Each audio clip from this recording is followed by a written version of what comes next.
Quando o assunto é economia, tem sempre alguém que paga a conta. E é essa pergunta que inspira todos os assuntos por aqui. Do conflito entre Israel e Palestina, à mudança de governo na Argentina, o episódio de hoje traz uma perspectiva econômica sobre o que tem rolado no mundo e, é claro, também no Brasil. Seja bem-vindo a mais um Quem Paga a Conta.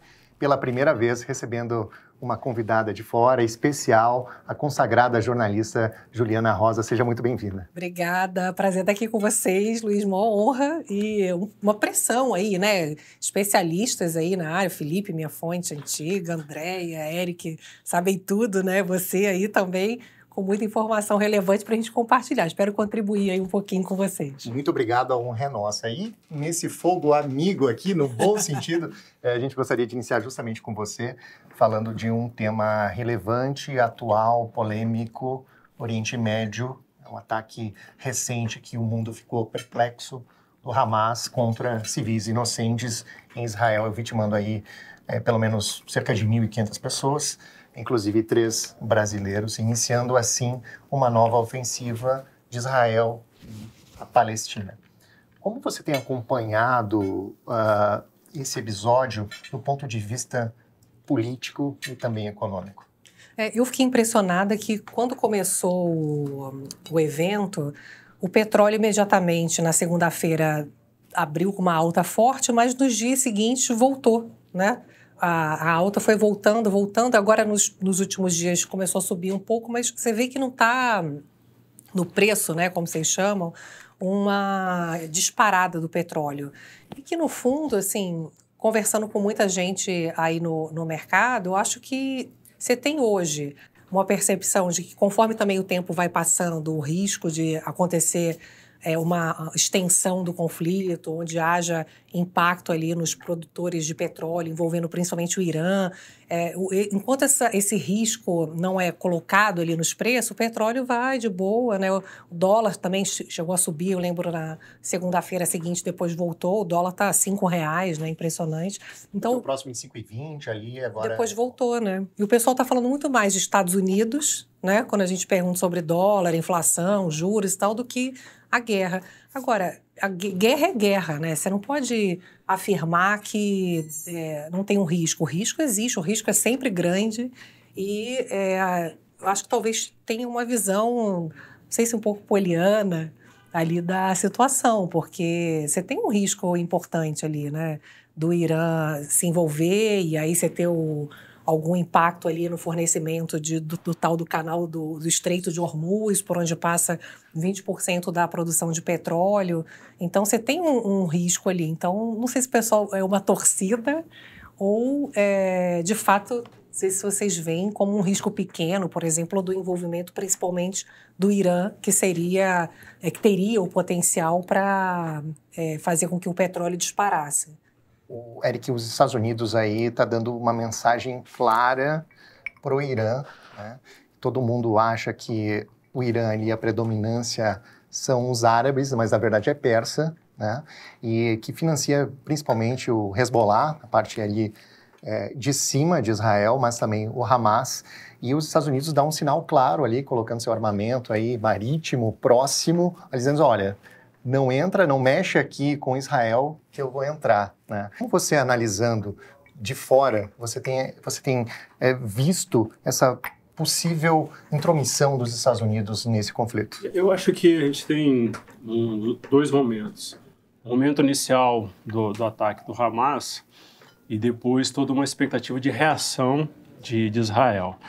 Na sequência, a gente viu os Estados Unidos tentando botar ali panos quentes, a gente viu um Biden indo a Israel. Eu achava que ali era um momento chave de uma não guerra. Eu achava ali que com o Biden chegando ali as coisas poderiam se apaziguar, mas não. Ele foi embora. A única coisa de avanço que teve foi uma abertura ali na faixa de Gaza para uma ação comunitária ali para a turma que está ali naquele conflito, no meio daquele conflito, conseguir ter algum socorro. Paralelo a isso, a gente viu, dias depois que o Biden se retirou de Israel, um avançar ali para a Cisjordânia e também na Síria. Então, concordo completamente com o que a Juliana falou, de que a coisa está bem eminente. E na questão do Irã que você traz, Paulo, há a suspeita, lógico que a gente não tem essas informações, a gente vai ter que esperar informações oficiais, inclusive, vindas lá de fora, de que o Irã está, sim, de certa forma, tem uma certa participação nesses ataques, porque o ataque foi, de certa forma, não só financiando, mas organizando, porque foi um ataque mais organizado que os outros e que o Hamas não teria essa capacidade, é o que a gente ouve de uma forma geral. Então, assim, eu acho, concordo com a Juliana, que essa questão do Irã hoje é a questão mais sensível no que diz respeito a mercado financeiro, no que diz respeito a petróleo. E isso, infelizmente, a gente está caminhando, porque recentemente, ao invés de ter uma pacificação, como diz com relação ao Biden, houve um avançar em ataque na Cisjordânia e na Síria, que também tem grupos que se voltam com Israel. Então, eu acho que o papel dos Estados Unidos poderia ter sido mais forte nesse momento e foi só paliativo. A minha expectativa era que, com a chegada do Biden, as coisas se arrefecessem e não é o que a gente está vendo. Saindo dessa parte política da guerra, Felipe, e entrando na parte econômica, o Bank of America fez uma recente pesquisa com os principais players mundiais no mercado financeiro, principalmente gestoras. Foram mais de 300 gestoras que cuidam aí de um patrimônio de mais de 700 bilhões de dólares. E nessa pesquisa mostrou claramente que, em segundo lugar, a maior preocupação dos gestores, depois da inflação, que permanece normalmente como a primeira grande preocupação, estava justamente essa ofensiva entre Israel e a Palestina, o grupo Hamas. Eu queria te perguntar a respeito da economia. Que impacto a gente já teve, além do petróleo, muito bem citado aqui, ou se não teve impacto nos outros ativos? E qual que é a perspectiva, na tua opinião, daqui para frente, se acelerar aí o ritmo da guerra, outros países se envolvendo aí também, como os Estados Unidos, como o Irã, eventualmente aí outros países que compõem aí o Oriente Médio? Que impacto que a gente pode ter, principalmente aqui para o Brasil? Bom, primeiro dizer o seguinte, eu acho que a guerra vai só se resolver quando, de fato, se conseguir endereçar a questão do Estado palestino, que é uma questão pendente há décadas e décadas, e essa solução não é trivial. Obviamente que você teve várias tentativas e não conseguiu até agora, e agora a gente tem um novo episódio com o Hamas turbinado, financiado, como o Eric colocou, e que coloca essa questão que tem desdobramentos econômicos importantes. A economia é uma espécie de sistema de vasos comunicantes. Então, o que acontece se a guerra escalar?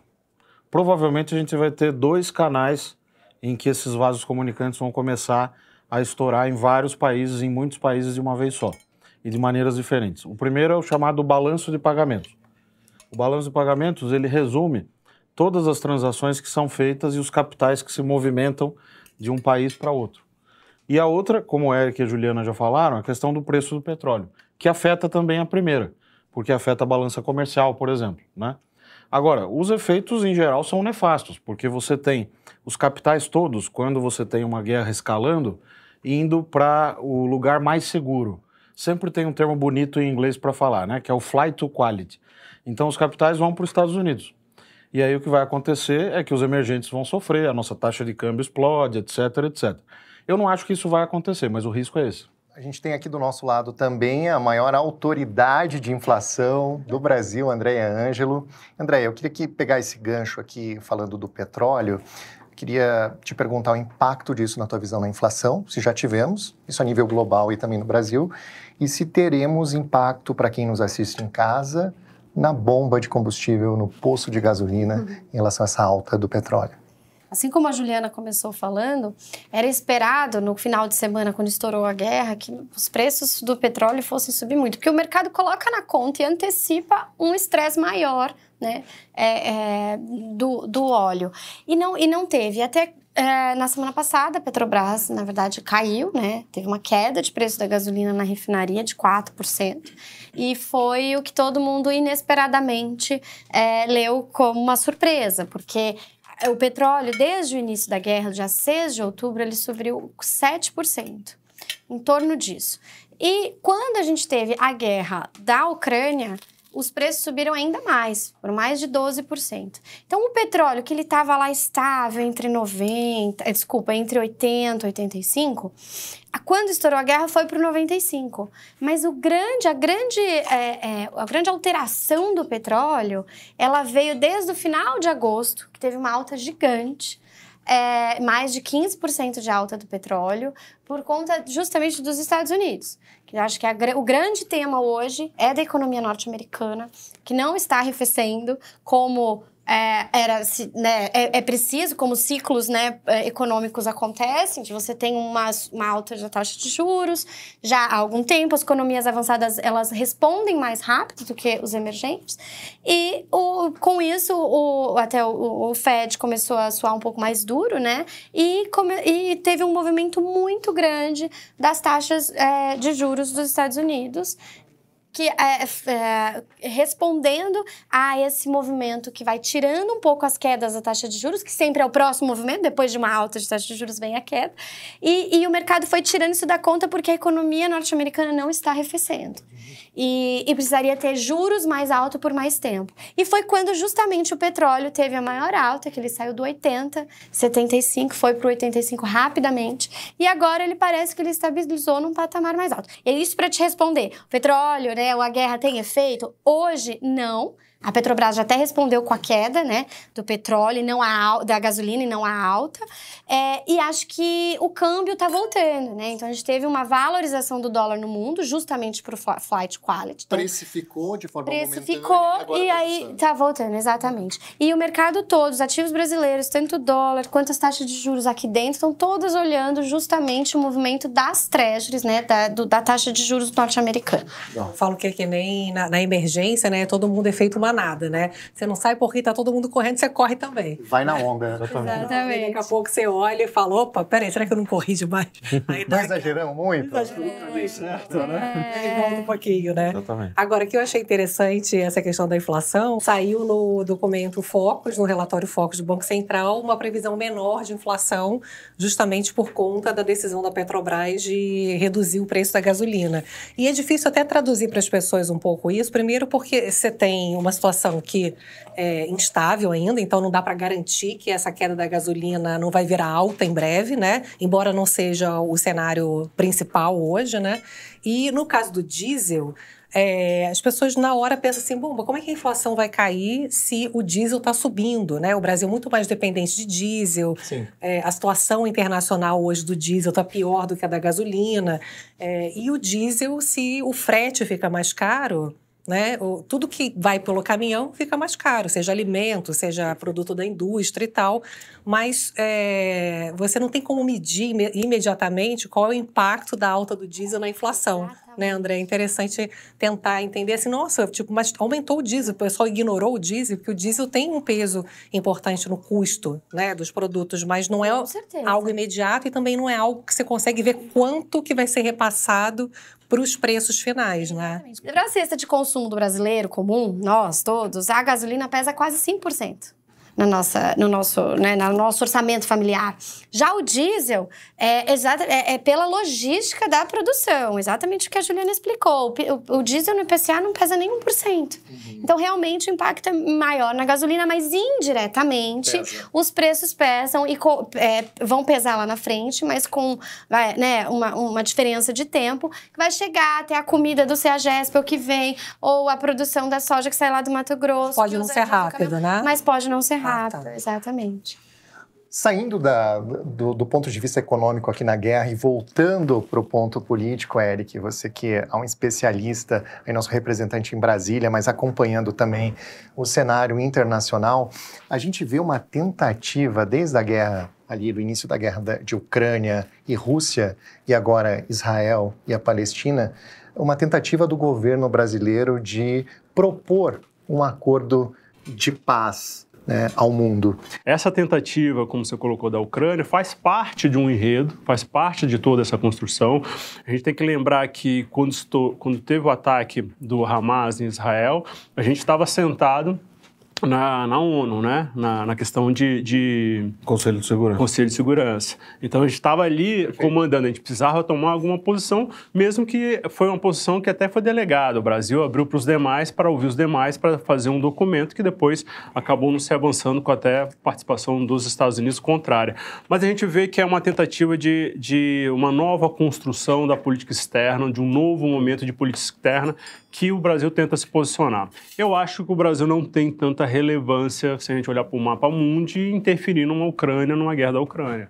Mas parece até meio anedótico, né? Quando a gente vê essas informações que o Paulo está trazendo, né? De fato faz sentido, o Brasil tem peso para isso, parece que está... Mas é alguém se posicionando dentro do globo, mostrando que a gente está num momento diferente, que a gente está com uma outra política diplomática. Mas você acha que faz sentido, então?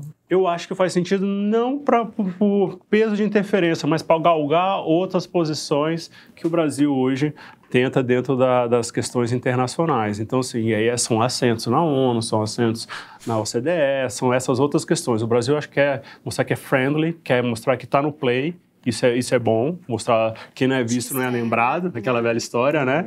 E aí vai cutucando aqui e acolá. Não tem peso para falar de Ucrânia, não tem peso para falar de Israel. É a mesma coisa, gente, que se tivesse uma guerra aqui no nosso quintal, a turma lá da China ficar interferindo aqui. A gente fala, calma aí, amigo. Não, aqui não. Aqui quem resolve somos nós. Vou falar agora de nosso vizinho, um dos principais parceiros comerciais do Brasil, a Argentina, que teve recentemente uma eleição apertadíssima, disputadíssima. Muitos falavam em até vitória de primeiro turno do principal opositor, a atual situação, Javier Milei. Mas o que a gente viu na abertura das urnas, que não são eletrônicas, o candidato da situação, Sérgio Massa, com 36%, indo para o segundo turno, juntamente com Javier Milei, com 30%. Patrícia ficando de fora, teve uma votação expressiva também em 24%. Queria te perguntar, Juliana Rosa, o que está em jogo na Argentina?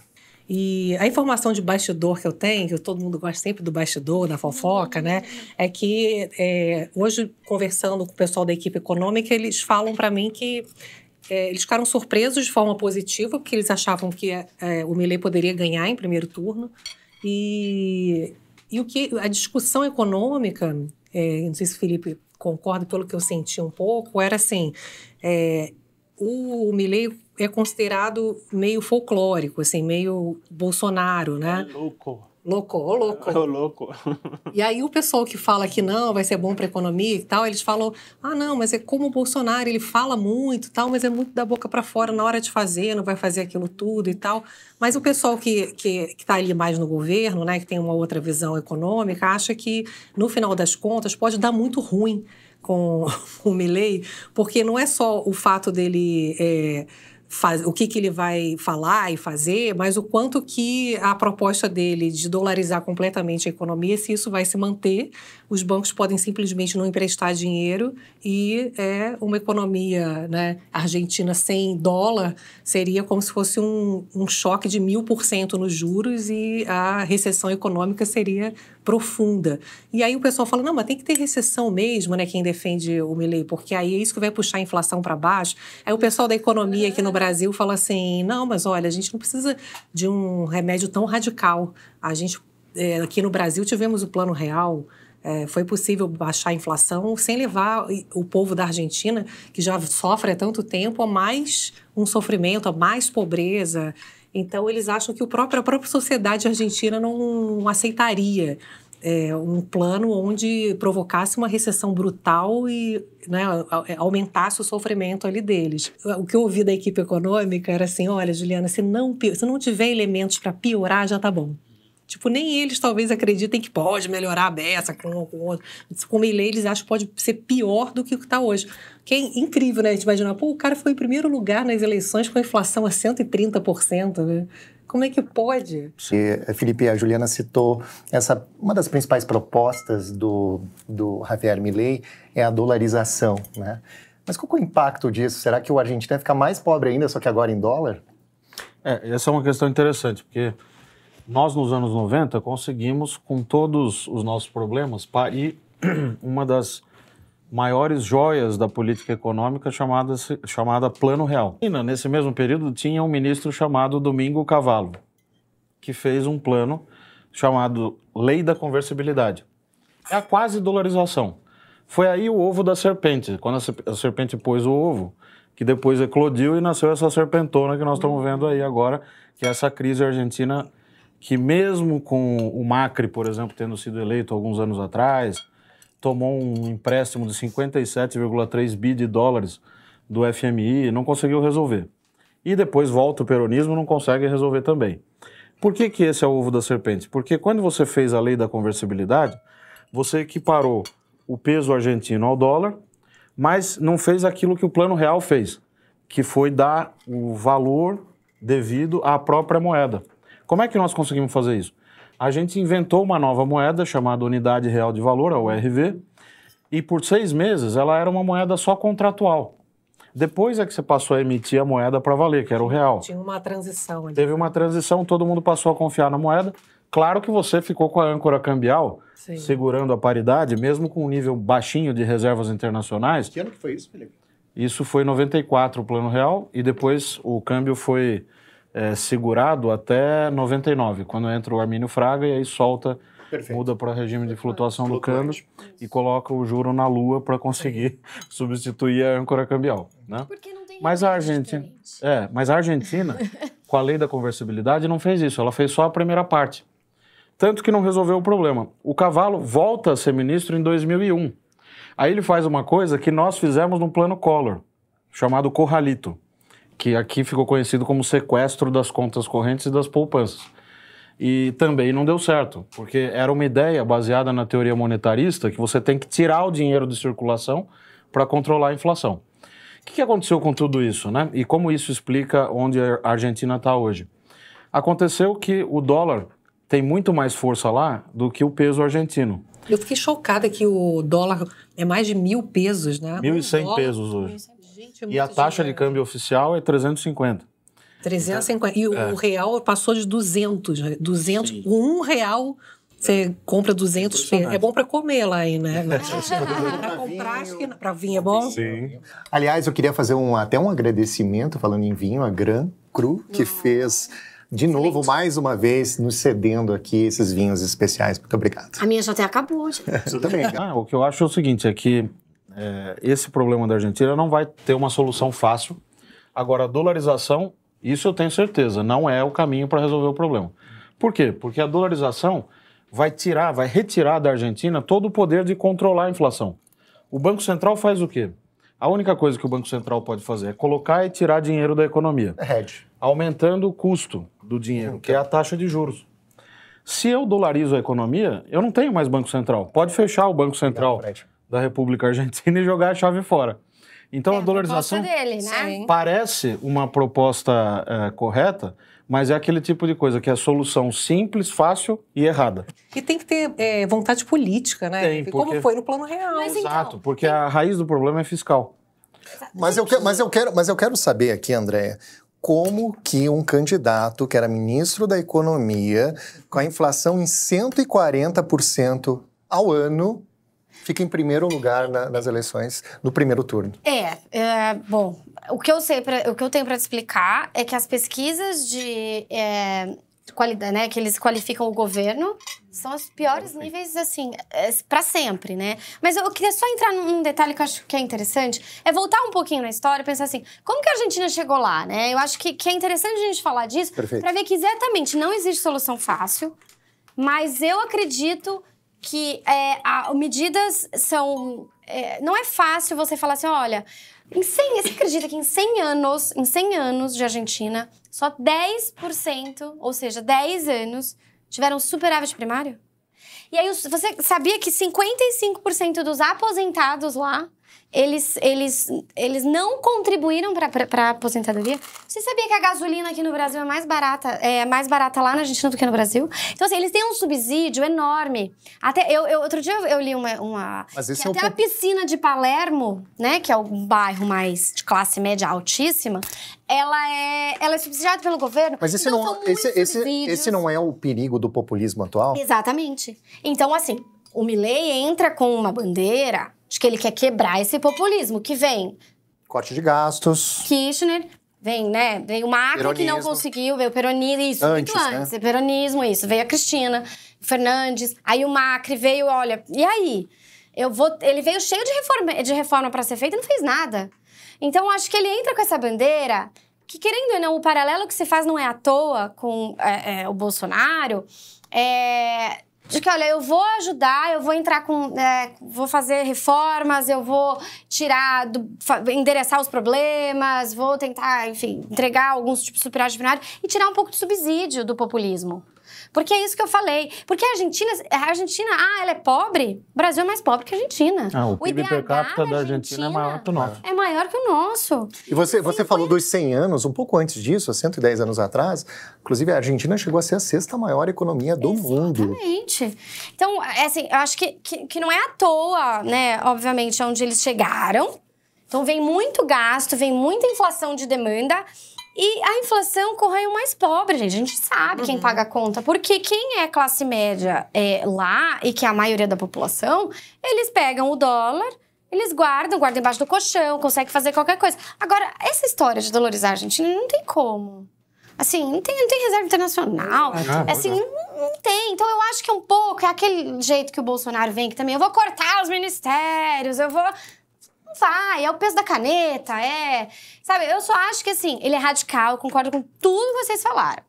Mas talvez o remédio pra Argentina, que não é fácil, não é rápido, não vai solucionar... Vai doer. Vai doer, mas ele é um remédio amargo que tem que passar por ortodoxo. Não, por uma economia mais... Entendeu? Tem que virar um pouco. Temos duas ortodoxos. Eu vou falar uma coisa.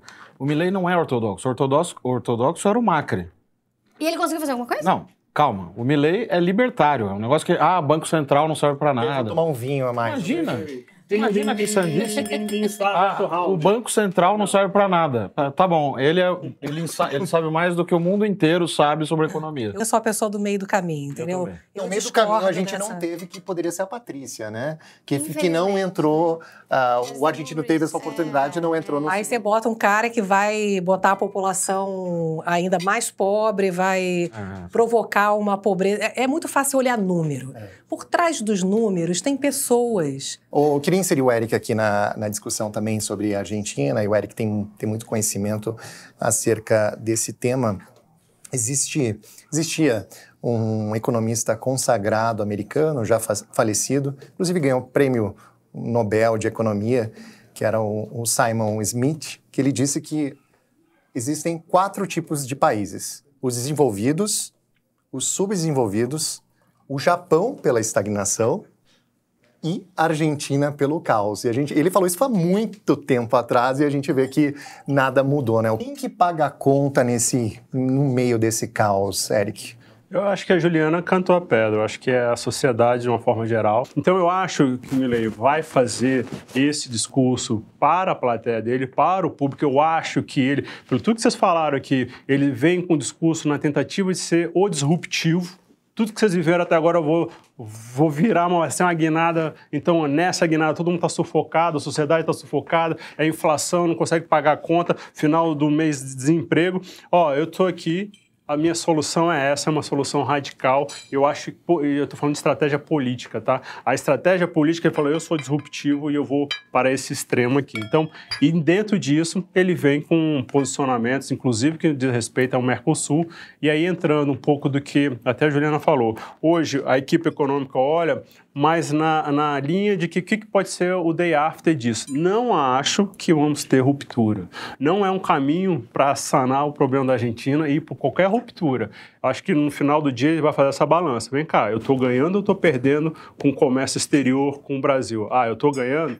Vou utilizar meu discurso extremista, mas aqui está pagando a minha conta, eu vou continuar com esse relacionamento, nem que seja só ali nos balanços para ninguém ver. Então, eu acho que pelo que eu vejo da posição hoje, do Milei em especial, né, que a turma aqui está comentando, é isso. Eu acho que ladra muito, mas quando for para o jogo, quando for para a vida real, quando for para pagar a conta, vamos manter relacionamento, vamos manter nossa política externa e eu vou ficar aqui fazendo meu jogo, até porque se ele for eleito, Pauli, com esse discurso, ele vai ter que tomar algumas atitudes, sim, até para validar o que a sociedade mostrou nas urnas. Então, esse é o meu ponto. Agora, só uma coisa que vocês falam, quem paga a conta é a população mais pobre. Gente, vamos lá. A pessoa ganha, né, na Argentina, tantos euros por semana. Na próxima semana, ela não sabe se a outra semana vai ter 12% de preços mais altos. Você quer pior do que isso? Que a pessoa não se programa? Quem se programa é a classe média, que compra o apartamento, o carro em dólar. Quem vai lá no supermercado comprar carne, leite? Você não tem produtos diversificados na Argentina. Então, assim, hoje quem tá pagando a conta é a população mais hoje pobre. Não, faz muito tempo. Sim, exatamente. Mas é que o ponto de vocês é governo não peronista, quem que paga foi a o governo conta é Macri. a população mais pobre que vai ficar sem isso, aquilo. Gente, elas não conseguem, a população não consegue se programar. Você não consegue fazer investimento no país. Então a pobreza tá aumentando. Por causa do Massa? Não é por causa do Massa, Felipe. Eu acho que é por causa da situação que a Argentina chegou. Agora, a gente não pode justificar que algo de tirar o subsídio, de você mudar uma política que você está sendo feita aqui por uma coisa um pouco mais ortodoxa, isso não vai piorar a situação que eles já estão vivendo hoje. Vamos seguir aqui com a Juliana. Juliana, tem um ponto importante em relação à eleição na Argentina. A gente tem uma candidata, a Patrícia, apoiada pelo Macri, que teve uma votação expressiva, 24%, ela mais de centro-direita. Para onde que tende a migrar esses votos? Para o Milei ou para o Massa? Essa é a grande dúvida, né? Eu acho que a gente vai ficar na dúvida até o final, porque parece que o negócio está muito ainda incerto, né?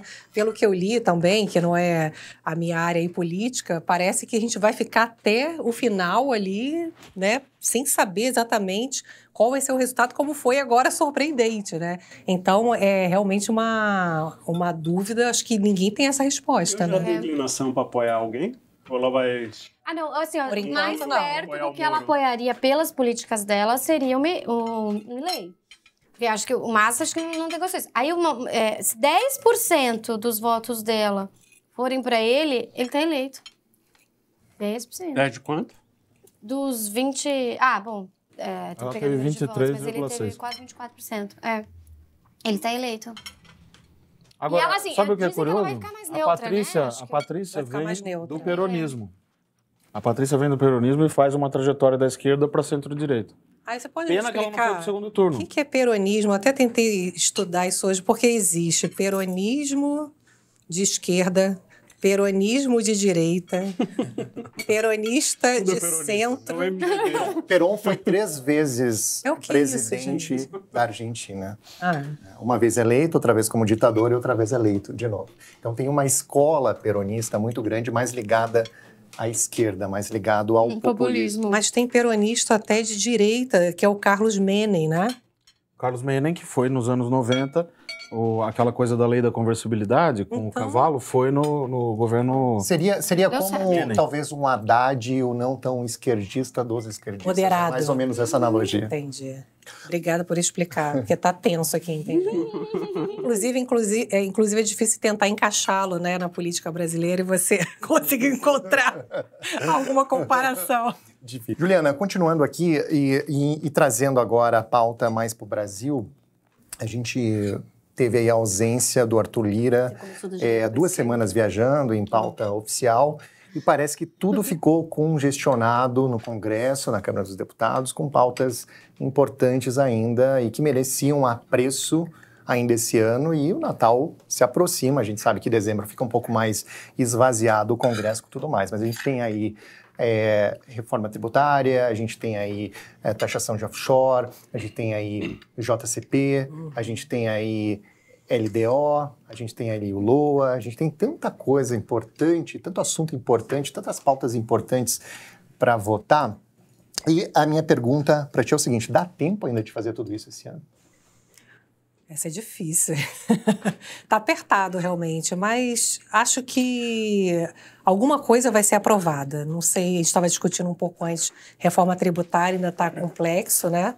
A negociação está complexa. Essa parte fiscal, uma parte acho que vai passar ali na Câmara, a parte da cobrança de investimentos fora do Brasil, offshore.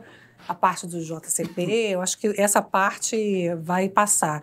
A grande dúvida, na verdade, é o quanto... Hoje, eu acho que o divisor de águas, assim, que eu acho que para a questão da confiança do Brasil é entender o quanto que o Brasil vai conseguir cortar né? Porque não vai conseguir arrecadar tudo que precisa para equilibrar as contas públicas. Então, vai arrecadar um pouquinho, né? Então, vai aprovar algumas coisas, mas vai precisar cortar também. E aí, a grande dúvida, eu perguntei isso para o ministro Haddad recentemente lá na Band, mas o presidente Lula vai cortar? Vai cortar onde? Mas vai ter que cortar. Não, mas que vai ter que cortar, a gente sabe, mas aonde? Quando chegar na hora, politicamente, isso vai ser resolvido, né? Mas, no fundo, ninguém sabe, porque é difícil imaginar que o presidente Lula, na hora que precise cortar, vai cortar, você pensa, no Minha Casa Minha Vida, no PAC, difícil imaginar, né, que essas pautas sensíveis vão ser colocadas. Agora, a tributária, eu sei que o Felipe tem uma visão um pouco mais, né, crítica, eu ia falar pessimista, mas é crítica, né, crítica. Mas eu acho que está encalacrado ali, mas alguma coisa vai sair. Eu acho que pior do que está é impossível. Pelo menos é isso que eu tenho ouvido, né? Pior que está não fica. É difícil, né? Olha só, pronto, achamos a nossa concordância. Você achou? Sim.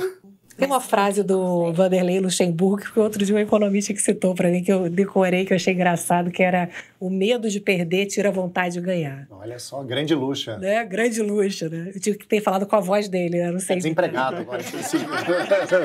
Agora, lê do engano achar que pior que tá não fica, porque essa Pode ficar, né? que tá no Pode Senado ficar pior. é pior do que qualquer coisa que nós temos hoje. E a gente tem algumas armadilhas aí, principalmente do ponto de vista tributário, fiscal, de alguns congressistas, e você mesmo falava isso outro dia, Felipe. Qual que é a tua visão em relação a isso? O que a gente tem que cuidar, o que o governo tem que ficar atento, o que é bom para o Brasil? Olha, como a Juliana falava, o grande desafio, e ela conseguiu arrancar isso do ministro Fernando Haddad, né, essa confissão, é conter os gastos públicos. De fato, a gente tem uma taxa de crescimento do gasto que, tirando alguns períodos de exceção, vamos chamar assim, de fato é bastante impressionante. Então a gente tem um desafio que é o do ajuste fiscal, de melhorar a qualidade do gasto, etc, etc. Por outro lado, o ministro Fernando Haddad escolheu no curto prazo fazer um ajuste pelo lado da arrecadação. Então, tributar os ricos, né? Tributar as offshores, os ativos dos brasileiros lá fora, os fundos fechados, chamados fundos exclusivos. Mas e o lado da despesa? Esse lado ainda não foi atacado até agora. O arcabouço fiscal, Perfeito, que é aquela lei complementar número 200, que foi aprovada recentemente, tem um lado da despesa que vai ser acionado se o lado da receita não der certo.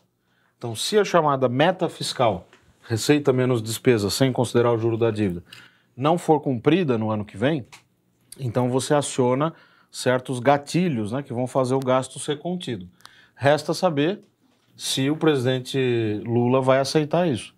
Agora, do lado da reforma tributária, aí eu realmente sou pessimista, porque eu acho que você fazer uma mega revolução no sistema tributário para piorar o sistema, é melhor ficar como está. Mas por que Porque piorar, pior do Felipe? que está. Porque, Só veja de só, simplificar já é um avanço e tanto. Né? porque não simplifica. Olha só, 2026 nós vamos ter o chamado IBS, com uma alíquota de 0,1%, junto com ICMS e ISS. Aí vai começar a surgir já a CBS, que vai juntar o PIS e a COFINS. Mas o PIS e a COFINS não vão sumir. Aí já são 6 impostos. Mas Ainda peraí, vai toda a ter... transição é sofrida, vai. Mas calma, ainda vai ter o Tem que ser IPI, longa, né? mas, pera, ainda vai ter o IPI e o imposto seletivo, 8 impostos. Então, na verdade, você vai aumentar o número de Mas impostos. depois vai diminuir. Ah, mas depois, no fim do arco-íris, tem um pote de ouro. Isso. Quando é o fim do arco-íris? Em 2033. É muita coisa. É muita coisa. E sabe quando começa? É lógico, o Eric conhece isso melhor do que todo mundo. Nós estaremos mais vivos. Veja o que vai acontecer. A transição está prevista. Como assim? Será? Andréia, Ah, é logo ali, né? 33, daqui a 10 anos. logo ali. Nossa, A transição. bate na madeira. Juliana, você é jovem? Aqui é madeira, tem que fazer. Madeira. Nós vamos estar todos vivíssimos para ver e para falar, tá vendo? Eu disse. Eu avisei. Com quem paga é coluna. Casado, por que não? Eu fiquei na cabeça que eram 30 anos. O que é 30 anos? Então, Ah, aí então, eu tô é com assim, outro olha só. número na cabeça. Transição, Não, peraí, eu Juliana. tenho 46, 30, eu ainda posso estar viva. Olha Eu só. sou pessimista. Trabalhando pra Não, mas você tem razão, é até mais, porque ó, a transição do chamado IBS, né, que vai juntar o ICMS, que é estadual, com o ISS, que é municipal, começa em 2029. 29, 30, 31 e 32. Você vai reduzir 10% a alíquota a cada um desses 4 anos. Então, isso quer dizer que Em dezembro de 32, a champanhe que a gente vai comprar, ou a cidra, para quem não bebe bebida alcoólica, né, vai ter 60% de incentivo fiscal. Quer dizer, até dezembro de 32, nada vai mudar. Vai continuar a guerra fiscal, vai continuar essa confusão geral do sistema tributário com um monte de complexidade nova. Porque o IBS ninguém conhece. Quem vai ficar feliz são os advogados tributaristas, que a gente vai ter que contratar para desvendar o novo regulamento do imposto, todas as normas que vão ser editadas pelo chamado Conselho Federativo, etc, etc. Agora, além disso, em 2033, claro que não vai acontecer, porque uma coisa que chega com 60% na véspera de ser extinta, não vai ser extinta. Se fosse para ser extinta, ela chegaria com 5% na véspera, não com 60%. Então, o meu ponto é o seguinte, algum gênio da raça, lá em janeiro de 32, vai propor uma proposta de emenda à Constituição, uma PEC, para estender por mais 10 anos o prazo, como fizeram com a Zona Franca. Entendi. Né, que estendeu até 2073. Agora, o que você está lembrando da transição mais longa é aquela da partilha de recursos, a chamada transição federativa, Entendi. que vai até 2078. Imagina, só economista, e eu sou economista, posso falar, para imaginar, colocar na Constituição um negócio cuja transição só acaba em 2078.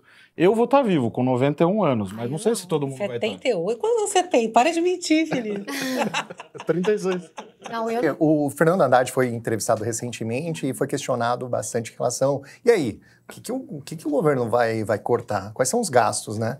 E a posição dele foi a seguinte, epa, peraí, isso não é comigo, isso é lá com o Ministério do Planejamento, com a Simone Haddad, né? Então jogou essa bomba... Não sei se para querer a tua opinião, tua visão, se para dizer, olha, isso não é mais comigo, talvez vendo que talvez não vai atingir da forma que lutou e esperava, mas queria a tua visão também em relação a 2024, já entrando em 2024. O que eventualmente você acha, você que está aí em Brasília, dentro do Congresso, o que você acha que vai ficar para 2024? Eu acho que, antes de responder, dando um passo atrás e pegando um pouco o gancho do que a Juliana falou com relação ao pipeline de votação e até trazendo um overview da casa, um view da casa sobre essas propostas. O que a gente tem identificado lá que realmente offshore e taxação de offshore e fundo exclusivo tá na cara do gol, vai. JCP ainda tem muito ruído. O Salto até conseguiu recentemente um texto que está sendo trabalhado, um novo texto que está sendo trabalhado pela Fazenda. E aí foi a primeira pergunta que eu fiz para o Salto, foi, Salto, já tem um valor de impacto disso? O Salto falou, é uma coisa que ainda tem que se encaixar ainda, porque tudo... Pauli, e para quem está nos assistindo, são, como eu brinco, é um puzzle, são várias pecinhas no quebra-cabeça que vão se juntar para chegar no final do ano, o governo vai falar assim, quanto que eu vou ter de arrecadação para eu conseguir o déficit zero, para eu não mexer nos gastos. Hoje já está dado no mercado que não vai fechar essa conta. No nosso cenário base, offshore vai, JCP está com muita dificuldade. Uma outra proposta que tem grande peso nessas contas é a subvenção.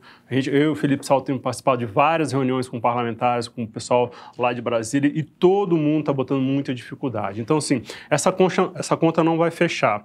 E aí, a Juliana trouxe uma avaliação que eu achei interessante. O Lula vai cortar, quando essa conta não fechar, vai cortar em Bolsa Família, vai cortar em Minha Casa Minha Vida, vai cortar em PAC? Temos dúvida.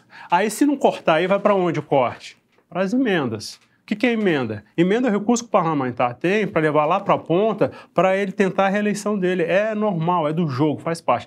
Hoje, o que a gente ouve dentro do Congresso é que o parlamentar fala que emenda é direito adquirido. Não mexam com a minha emenda. E eu trago até... Um pouco eu estava conversando com um colega no voo que eu estava vindo aqui de Brasília para São Paulo, que ele estava no governo anterior. Eu falei, cara, você se lembra que em 2020 a turma do Congresso, para não mexer nas emendas parlamentares, cortaram despesas obrigatórias. O que é despesa obrigatória? Gente, a despesa que está prevista na Constituição, é o piso da educação, é o piso da saúde, é a questão da Previdência, está ali na Constituição. A turma do Congresso reduziu esse volume para não mexer na emenda. Por que eu estou trazendo isso? Para mostrar qual é o apetite dessa turma quando vai olhar para cortes de emendas. Então, essa que vai ser o grande jogo do final do ano e início do ano, porque eu não acredito, hoje o ambiente não é esse, de cortar gastos em especial as emendas. O que pode vir disso? pode vir coisas que a gente nem está imaginando. Pode vir estripulias como essa. Vamos cortar os gastos obrigatórios. Ou coisas que a gente não está imaginando para blindar. Por que blindar a emenda? E aí, entrando em 2024, onde você terminou a pergunta. Porque 2024 é ano eleitoral. 2024, os caras vão precisar desses recursos para reforçar a base deles e tentar a reeleição em 2025. Então, o jogo é muito pesado.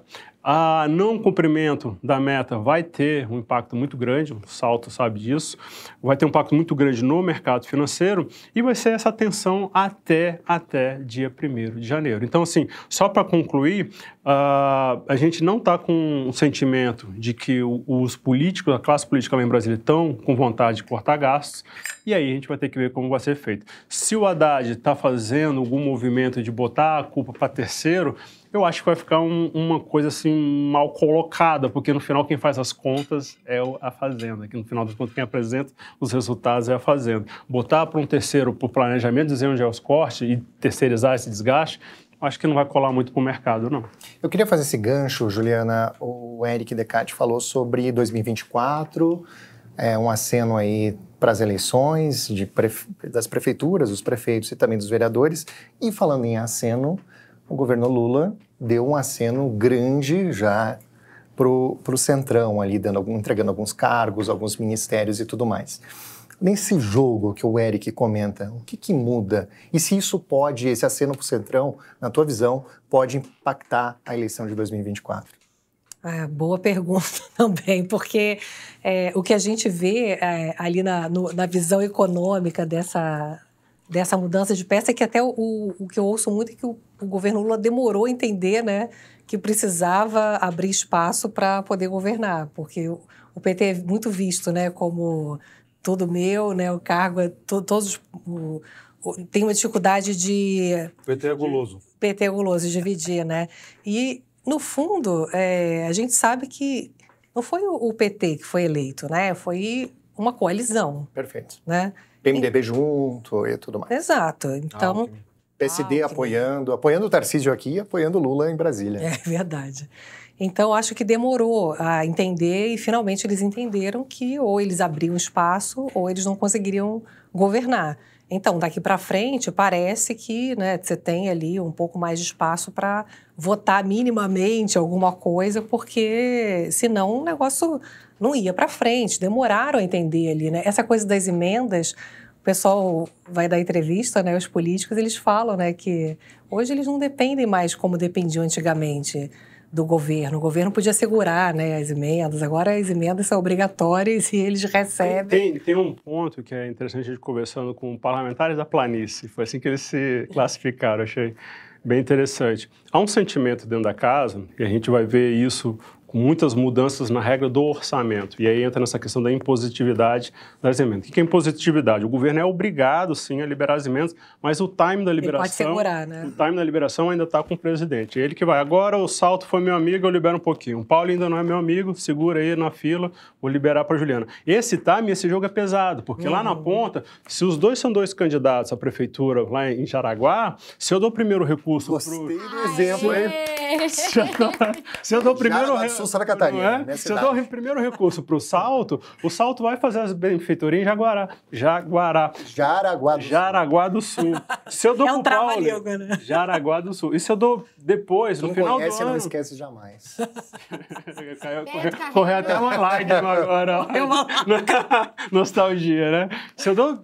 O Paulo, que é candidato lá também, no final do ano, ele vai chegar, o Salto já tomou de conta. Então, essa dinâmica de liberação é importante. Mas qual é o sentimento dentro do Congresso aí, também entrando um pouco na sua pergunta?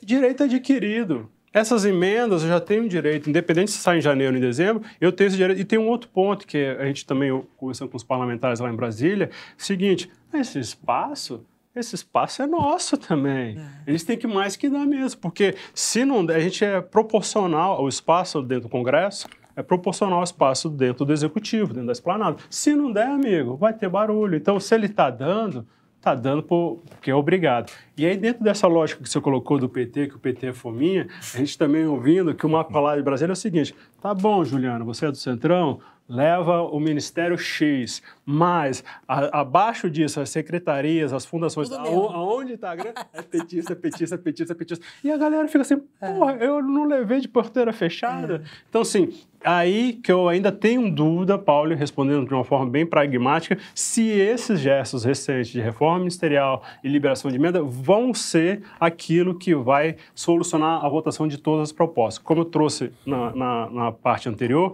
a gente não acha que JCP está com facilidade, nem MP de subvenções. Reforma tributária, muita dificuldade, muita dificuldade. O que a gente falou aqui de 2023, das votações ainda pendentes, 2024 e 2025, indo um pouco mais além, embora seja um pouco mais difícil de ter uma previsibilidade melhor, a gente tem em 2025 as eleições ali nas casas, né? Tanto na Câmara dos Deputados como também no Senado. Você já consegue ter um diagnóstico disso, desse jogo, e o que vai impactar, indo agora um pouco mais longe ainda em 2026, na eleição presidencial? Assim, mais uma vez, pegando temperatura de dentro das duas casas.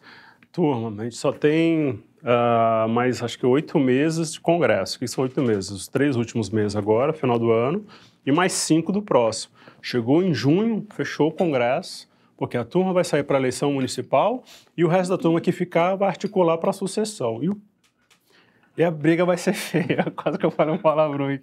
A briga vai ser feia, porque tem muitos players tentando se avançar. Hoje, o candidato do Arthur Lira, que é o Elmar Nascimento, dando nome aos bois, é o mais forte, porque o Lira está no poder, o Lira tem essa dinâmica das emendas, o Lira esteve na construção da liberação das emendas RP9, aquelas emendas secretas, então ele, de certa forma, conseguiu amarrar muito ali da base. Mas o Lira não é uma pessoa que desce suave dentro da esplanada, não é? É uma pessoa que é um espinho ali que as coisas têm que ser ajustadas. Por isso que podem surgir outros nomes. Mas o problema de surgir outros nomes, e se tiver o carimbo do governo, e o governo perder, é o Lula ter um inimigo nos últimos 2 anos de mandato. Então, parece que esse risco, pelo que a gente conversou já com parlamentares do PT, eles não querem correr. Então, a sucessão está encaminhando para o candidato do Lira e eles vão ter que ficar nesse jogo. E o Elmar também vai no mesmo estilo do Lira, de bate, assopra e jogando muito para casa. E o tal do caminho do meio, né, que eu e a André fizemos as pazes, né, encontramos o caminho do meio. Eu sempre fico impressionada com, de fato... o esforço que o Ministério da Fazenda, ali na figura do Haddad, do Gabriel Galípolo, né, que fez um movimento importante, eles conseguiram criar uma ponte. Eu me lembro do Haddad no início, ele me falava assim, você imagina eu ter que falar com a Gleisi Hoffmann, agradar a Gleisi Hoffmann e agradar o mercado financeiro, Roberto Campos Neto. Né? Difícil, né? E ele conseguiu fazer um meio do caminho. Ele fez política. Ele se mostrou um bom político, mediador, né? Exato. Que é a natureza do E aí cargo. tem uma frase do que o Felipe usa. O próprio mercado aumentou muito, Super, né, a aprovação ao Haddad. Das divergências em público. Aqui também, que ele começou, o mercado era muito cético em relação ao Haddad. Eles não viam assim. Agora, um ponto que eu coloco para vocês. Aos poucos, o mercado deu uma credibilidade enorme. Essa credibilidade perdura a partir de janeiro do próximo ano, se mexer na meta. Mas por isso que eu coloquei esse gancho. Tem que resistir o quanto que política vence. Trago também experiência recente. A gente teve um super Paulo Guedes no primeiro ano, que depois foi só sendo questionado, mudança de teto, etc. PEC dos precatórios. Calote nos precatórios. O super... Vai acontecer o mesmo com o Haddad? Essa é a pergunta. E assim, mas o grave, eu acho que o grave... Eu queria que ele respondesse isso. Eu não. Eu respondo, não vai. O grave de tudo isso... Tá gravado, Felipe Salto. Eu respondo de novo, não vai. Essa é a dúvida, porque se chegar em janeiro do próximo ano, 2024, até março, e a turma fala assim, vai ter que mexer na meta, mas foram os políticos... você fala que não vai mexer na meta. Porque o timing é 20... Essa é a discussão interna da casa. Eu digo que vai, ele diz que não vai. Não, eu assino embaixo em tudo que o Eric falou agora. Só um detalhe. Só para traduzir para quem está assistindo, a meta das contas públicas. Isso, zero. Pode achar que é a meta de inflação. Perfeito. Bom ponto. Receita menos despesa, segundo o ministro Haddad, vai ser 0 no ano que vem. Mas tem uma lambuja ali, uma margem, que é A margem de 0,25% do PIB. Tipo, Que dá mais ou pesquisa menos- eleitoral. É isso. E nossa projeção de Dá Felipe 2%, Salto né? não vai bater no 25%. A nossa pra mais projeção de Felipe Salto é 0,7%. A nossa projeção é 0,71. Então, até o salto Agora, também só que um não vai parênteses, eu dar. me lembrei de um episódio do ministro Que Pedro Malan. excede os 2% lá, que é o 0,25, não é isso? Sim, o ministro Excede, Pedro Malan Excede. estava numa coletiva à imprensa e tal, e aí ele soltou um número. Não, o IPCA vai ser X,5%. Aí uma jornalista levantou a mão e falou, não, mas X,5 e quanto? Eu queria saber a segunda casa decimal. Ah, logo pra Ele quem? falou, minha filha, eu já tenho certeza que vou errar na primeira casa decimal. Você ensinou, cara. Muito bom. Maravilhoso. Eu lembrei disso que a nossa projeção é 0,71%. Tá gravado. Perfeito. Eu só acho que assim, esse grande teste do Haddad vai ser super relevante. Quem criou esse arcabouço? Ele. Ele. E assim, teve muito trocadilho, né? É arcabouço ou calabouço? É. Então, é essa execução. Então, não dá pra pessoa... essa equipe econômica, ela cria a regra e no primeiro ano ela não Pois é, cumpre. não dá. Mas né? uma coisa que a gente tem que lembrar, que eu falei outro dia para a Juliana quando a gente estava conversando, é que o arcabouço prevê o rompimento da meta. Isso. A questão mais importante não é se vai cumprir a Sim, meta ou não. é o- É se, no caso de romper a meta, Vai entrar os o gatilhos. Haddad É o vai cumprimento, conseguir bancar é junto isso, ao o Lula cumprimento da meta é o tudo. acionamento dos gatilhos. Isso. O Lula é o Congresso. Que não medidas vai de equilibrar, ajuste. todo mundo sabe. A questão é, Exatamente, não aciona. equilibrando, tem uma regra, né? A gente- Vai cortar gasto? Exato. Essa é a dúvida, né? E eu queria propor aqui, em agradecimento à nossa primeira convidada, um super brinde pela honra de ter aqui a grande jornalista Juliana Uau, Rosa. que chique! Aê! Muito legal. Obrigada, Juliana. Foi um prazer. Honra pra mim, tá aí com Ah.